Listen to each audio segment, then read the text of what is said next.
معزز سامعین اور خواتین، جن جلسوں کا تعلق اللہ کی رضا کے لیے ہو تو ان جلسوں میں، ان پروگراموں میں اللہ کی رحمت برستی ہے اور خیر کے فیصلے ہوتے ہیں، شر سے اللہ حفاظت فرماتے ہیں۔ اور جن جلسوں کا اور پروگراموں کا تعلق نام و نمود کے لیے ہو، دکھاوے کے لیے ہو، تو ان جلسوں اور ان پروگراموں سے نہ رحمت برستی ہے نہ خیر برستی ہے، بلکہ اللہ کی وبال اور بے برکتی محلے کے اندر نازل ہوتی ہے۔ آج مسلمان جو بھی کام کر رہا ہے، اس مسلمان میں میں بھی شامل ہوں۔ آج جو بھی کر رہا ہے کام، لوگوں کا جو ذہن ہے وہ اللہ کی رضا کی طرف کم ہے اور ریاکاری کے طرف زیادہ ہے۔ اللہ کے یہاں وہی انسان مقبول ہوتا ہے اور اسی انسان کی نیکی قبول ہوتی ہے جس نے اللہ کے لیے کام کیا ہو۔ پہلے ایک کہاوت تھی کہ نیکی کر دریا میں ڈال، لیکن زمانے کے بدلنے کے ساتھ ساتھ کہاوت بھی بدل گئی کہ اب ہے نیکی کر واٹس ایپ میں ڈال۔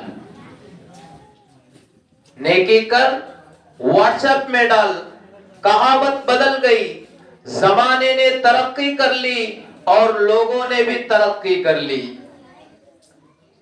آج کوئی انسان مسجد میں 100 روپے 200 روپے دیتا ہے تو سینہ تان کے گھومتا ہے، ایسا لگتا ہے کہ اسے جنت کی سرٹیفکیٹ مل گئی۔ اور جو 1000 5000 ظہر کی نماز میں دیتا ہے مسجد کی کمیٹی والوں کو، عصر میں آ کر جھگڑا کرتا ہے کہ اب تک میرا نام بورڈ میں کیوں نہیں آیا۔ یعنی مسلمان جو بھی عمل کر رہا ہے اس عمل میں ریاکاری بھری ہوئی ہے۔ تو عزیز بھائیوں اور بہنوں، جو بھی کام کرو اللہ کے لیے کرو، جو بھی عمل کرو اللہ کے لیے کرو۔ مسجد منورہ میں ایک بادشاہ تھا، اس نے ارادہ کیا کہ میں ایک بڑی مسجد تعمیر کروں گا، بہت بڑی مسجد بناؤں گا، اور اس مسجد میں پورا مال پورا پیسہ میرا ہی لگے گا، کسی اور کا نہیں لگے گا۔ گویا پورے گاؤں میں چرچے پھیل گئے کہ فلاں بادشاہ مسجد تعمیر کر رہا ہے اور اس مسجد تعمیر وہ صرف اپنے پیسوں سے کر رہا ہے، دوسروں کے پیسے نہیں لے رہا ہے۔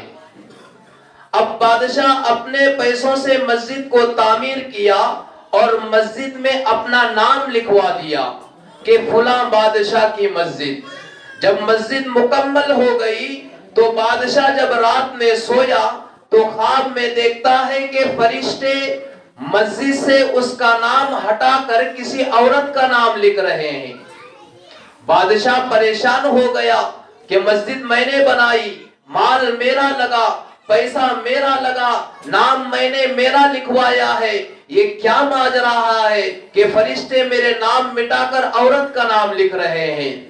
بادشاہ پریشان ہو کر فوجیوں کو بھیجا کہ دیکھ کے آؤ مسجد میں کس کا نام لکھا ہے۔ تو فوجی وہاں سے چلے گئے اور مسجد کی طرف دیکھا کہ وہاں بادشاہ کا ہی نام لکھا ہے۔ تو فوجی آ کر بتائے کہ بادشاہ سلامت آپ ہی کا نام لکھا ہوا ہے۔ پھر دوسرے دن جب رات میں بادشاہ سویا تو وہی خواب پھر دکھا کہ فرشتے اس کا نام مٹا کر عورت کا نام لکھ رہے ہیں۔ تیسرے دن بھی ایسا ہوا، چوتھے دن بھی ایسا ہوا۔ بادشاہ پریشان ہوا کہ اب میں مسجد کی طرف دیکھنے کے لیے نہیں بھیجوں گا بلکہ اس عورت کے پاس جاؤں گا جس عورت کا نام مسجد میں لکھا ہے۔ اب وہاں عورت کا نام تو نہیں لکھا ہے لیکن خواب میں بادشاہ کو جو نام دکھایا گیا تھا، بادشاہ کو اس عورت کا نام پتا تھا۔ خیر اس عورت کا گھر تلاش کرتے کرتے جب بادشاہ چلا گیا تو اس عورت ایک پھٹی پرانی جھوپڑی میں وہ عورت اپنی زندگی بسر کر رہی تھی. جا کر بادشاہ نے پوچھا کہ بوڑھی ماں تیرا کون سا عمل ہے, تو نے ایسا کون سا عمل کیا ہے کہ میں نے خواب میں میرے نام کو ہٹا کر مسجد میں تیرا نام دیکھا ہے. وہ بوڑھی کہنے لگی بادشاہ سلامت, میں تو اتنی غریب ہوں کہ میرے پاس نہ پیسہ ہے نہ دولت ہے, میں کیا نیک عمل کر سکتی ہوں, میں کیا مسجد میں لگا سکتی ہوں. بادشاہ پوچھا کہ پھر تو نے کیا کیا ہے. اس عورت نے بتایا کہ جب مسجد کی تعمیر ہو رہی تھی, مسجد کا کام چل رہا تھا, تو اس مسجد کے اینٹوں کو یہاں کے گدھے لاد کر میرے جھوپڑی کے سامنے گزرا کرتے تھے, میں نے ان گدھوں کو پانی پلایا ہے. بادشاہ کی مال و دولت ایک طرف, اس بوڑھی اماں کا پانی پلانا ایک طرف. تو عزیز بھائیوں, اللہ تعالیٰ دل دیکھتے ہیں, مال نہیں دیکھتے. اللہ تعالیٰ علیم بذات الصدور, دلوں کے بھیدوں کو جاننے والا ہے. تو اللہ تعالیٰ ہم سب کو اخلاص وللہیت نصیب فرمائے. معزز سامعین, دوسری بات یہ عرض کرنی ہے کہ دنیا میں جتنے مذہب ہیں, ان تمام مذہبوں میں دین اسلام کا امتیاز یہ ہے, دین اسلام کی شان یہ ہے کہ اس نے اپنی شروعات علم سے کی ہے. حضرت جبرائیل علیہ السلام جب وحی لے کر حضرت محمد رسول اللہ صلی اللہ علیہ وسلم کے پاس تشریف لائے, وہ سورہ علق کی ابتدائی آیات تھی. اس وقت حضرت محمد رسول اللہ صلی اللہ علیہ وسلم غار حرا میں ذکر اور فکر میں مشغول تھے. حضرت جبرائیل علیہ السلام آئے اور اللہ کا پیغام پہنچایا. یہاں سے رسالت محمدی اور شریعت محمدی کا آغاز ہوا. معزز سامعین, ان چھوٹی چھوٹی 5 آیات میں جو میں نے خطبے میں تلاوت کی ہے, ان چھوٹی چھوٹی 5 آیات میں تعلیم پر زور دیا گیا ہے. 3 مرتبہ علم کا, 2 مرتبہ پڑھنے کا اور 1 مرتبہ لکھنے کا تذکرہ کیا گیا ہے. اور یہ تعلیم ایسے وقت اور ایسے سماج میں دی گئی تھی جب لوگ جہالت میں ڈوبے ہوئے تھے, اور جن لوگوں کے پاس علم تھا وہ بھی اس کی روشنی بجھا کر اندھیرے میں اپنا وجود کھو چکے تھے. اللہ سبحانہ و تعالی نے حضرت محمد رسول اللہ صلی اللہ علیہ وسلم کو آخری رسول بنایا اور ہم مسلمانوں کو آخری امت بنایا. اس امت کو دنیا میں باقی رہنے اور ترقی کرنے کے لیے اللہ تبارک و تعالی نے 2 بنیادی نظریے عطا کیے, ایک علم, دوسرا ایمان. یہی دونوں چیزیں امت مسلمہ کی نظریاتی بنیاد فراہم کرتی ہے, اور انہی بنیادوں پر امت ترقی کر سکتی ہے. یہ دونوں چیزیں دراصل 2 روشنی ہے, ایک اندر کی روشنی, ایک باہر کی روشنی.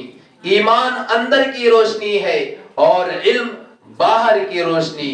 اگر یہ دونوں چیزیں موجود ہو تو امت اپنی ترقی کی راہ آسانی سے دیکھ سکتی ہے, اور اگر ان میں سے کوئی ایک غائب ہو جائے تو راستہ نظر نہیں آئے گا, امت منزل تک پہنچ نہ پائے گی, اور یہ امت ذلت و پستی کا شکار ہو جائے گی.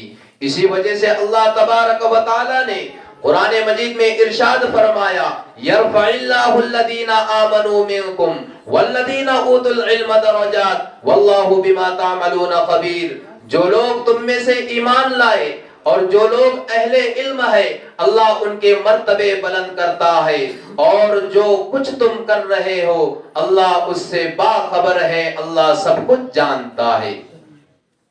تو عزیزان محترم, رسول پاک صلی اللہ علیہ وسلم نے ارشاد فرمایا, طلب العلم فریضۃ علی کل مسلم, کہ ہر مسلمان مرد عورت پر علم حاصل کرنا فرض ہے. لیکن بزرگان محترم, دنیا والوں نے علم حاصل کرنے کو انسان کا حق قرار دیا ہے, لیکن اسلام کی شان یہ ہے کہ اس نے علم حاصل کرنے کو انسان کا حق قرار نہیں دیا, بلکہ اس نے علم حاصل کرنے کو انسان کا فرض قرار دیا ہے۔ حق اور فرض میں فرق یہ ہے کہ حق چھوڑا جا سکتا ہے، اگر کوئی اپنا حق نہ لے تو اسے زور و زبردستی نہیں، لیکن اگر کوئی اپنے فرض کو انجام نہ دے تو اس سے باز پرس ہوگی، پوچھ تاچھ ہوگی اور اسے سزا دی جائے گی۔ چنانچہ علم حاصل نہ کرنا اور اپنے بچے اور بچیوں کو تعلیم سے محروم کرنا ایسا گناہ ہے جس پر مواخذہ ہوگا اور سزا دی جائے گی۔ عزیزان ملت، ماشاءاللہ آپ نے بچوں کے پروگرام سنے۔ لوگ کہتے ہیں کہ علماء اکرام دینی تعلیم سے منع کرتے ہیں، دنیاوی تعلیم سے منع کرتے ہیں۔ لوگ کہتے ہیں کہ مولانا ڈاکٹر بننے سے منع کرتے ہیں، انجینئر بننے سے منع کرتے ہیں، اسکول کے تعلیم سے منع کرتے ہیں۔ نہیں، آپ کو کسی نے غلط خبر دیا ہے۔ علماء دنیاوی تعلیم کے مخالف نہیں ہے۔ کوئی عالم یہ نہیں کہتا کہ دنیاوی تعلیم مت دو، بلکہ علماء منع کرتے ہیں بے دینی سے۔ اگر کوئی آپ کا بچہ ڈاکٹر بن جائے لیکن وہ قرآن کے علم سے محروم ہے، نبی کے حدیث سے محروم ہے، اسلام کے تعلیمات سے محروم ہے، تو اس کا ڈاکٹر بننا کوئی فائدہ نہیں ہے۔ ڈاکٹر بننا تب فائدہ ہوگا جب وہ دینی علم کے ساتھ ڈاکٹر بنے گا۔ علماء اکرام منع کرتے ہیں بے دینی سے۔ آج کتنے لوگوں کو نماز کے فرائض معلوم ہے، آج کتنے لوگوں کو غسل کے فرائض معلوم ہے، آج کتنے لوگوں کو وضو کرنے کا طریقہ معلوم ہے، آج کتنے لوگوں کو سورت یاد ہے، آج کتنے لوگوں کو نماز پڑھنے کا مکمل طریقہ معلوم ہے۔ آج انسان بوڑھا ہو رہا ہے، موت کے قریب آ رہا ہے، لیکن وہ دینی تعلیم سے بالکل نا آشنا ہے۔ آج ہماری اولاد ایسی ہے، کیا ہماری اولاد پر ہم بھروسہ کر سکتے ہیں کہ جب ہماری انتقال ہو جائے، جب میرے باپ کا انتقال ہو جائے، میری ماں کا انتقال ہو جائے، میرا انتقال ہو جائے، بیوی کا انتقال ہو جائے، کیا کوئی یہ دعویٰ کر سکتا ہے کہ میری اولاد میری جنازے کی نماز پڑھائے گی، میری اولاد میرا کفن پھاڑے گی، میری اولاد قرآن پڑھ کے مجھے ایصال ثواب کرے گی؟ کیا آپ کوئی دعویٰ کر سکتا ہے اپنے اولاد کے لیے؟ میرے عزیز بھائیوں، تمہاری کامیابی نہ مال ہے نہ دولت ہے۔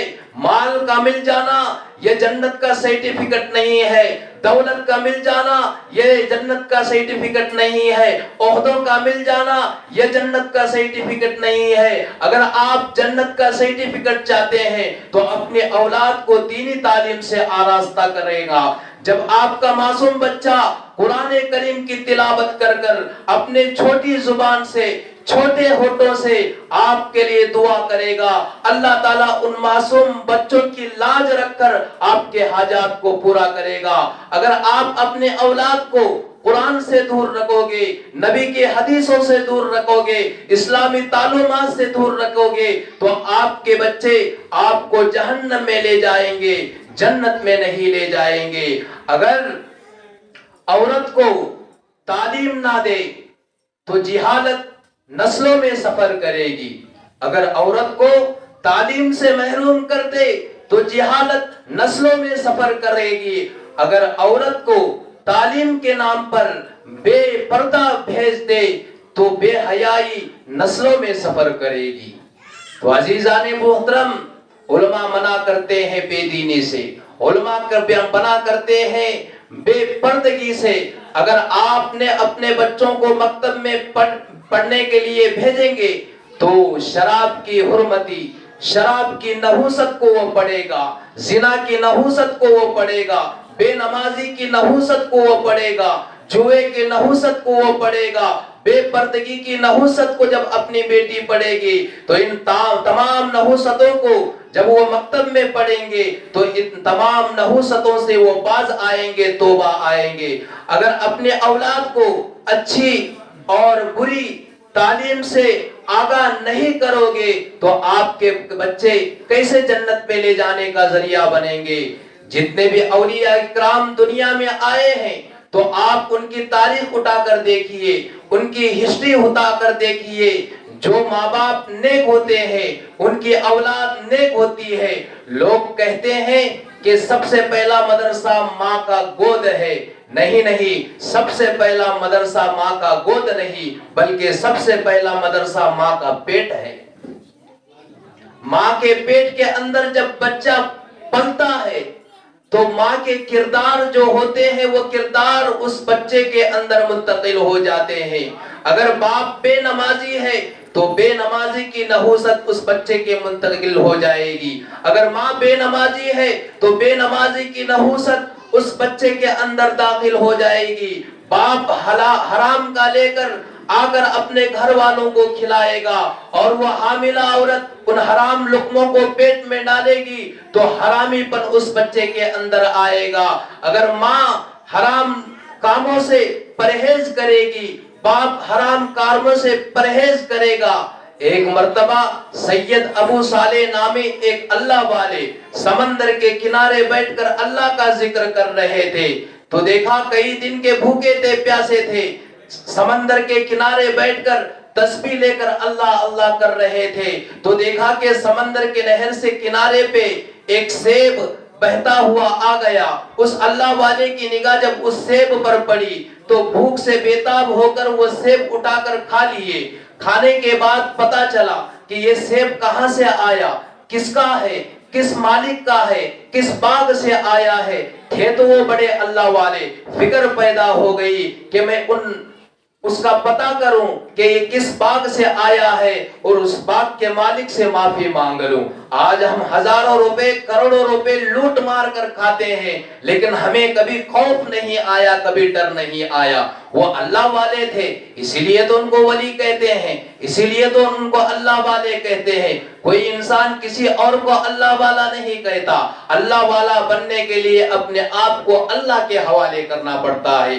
تو وہ اللہ والے اس باغ کی تلاش میں کئی کلومیٹر سفر کر کے چلے گئے، تو دیکھا کہ ایک باغ کے اندر سیب کے درخت موجود ہے، ان کی ٹہنیاں پانی کے نہر کے اندر پڑی ہوئی ہے اور سیب کے گنچے لگے ہوئے ہیں۔ اس اللہ والوں نے سوچا کہ ہو سکتا ہے کہ کسی باغ کا سیب ہو، وہ اندر چلے گئے، وہاں ایک نوکر کام کر رہا تھا۔ یہ اللہ والے جا کر اس سے پوچھے کہ اس باغ کے مالک کون ہے، وہ کہنے لگا کہ وہ بعد میں آئیں گے۔ جب ان سے ملاقات ہوئی تو باغ والے کے مالک کا نام تھا سید عبداللہ، وہ بھی اللہ کے نیک ولی تھے۔ جب ان سے ملاقات ہو گئی تو شیخ سید ابو صالح نے فرمایا کہ محترم، میں نے آپ کا سیب بغیر اجازت کے کھا لیا ہے، آپ مجھے معاف فرما دیجئے۔ جب وہ باغ کے مالک نے سوچا یہ کتنا بڑا اللہ والا ہے، یہ سیب کھاتے ہوئے نہ میں نے دیکھا تھا نہ کوئی دیکھا تھا، کسی کو پتا نہیں کہ اس نے سیب کھایا ہے،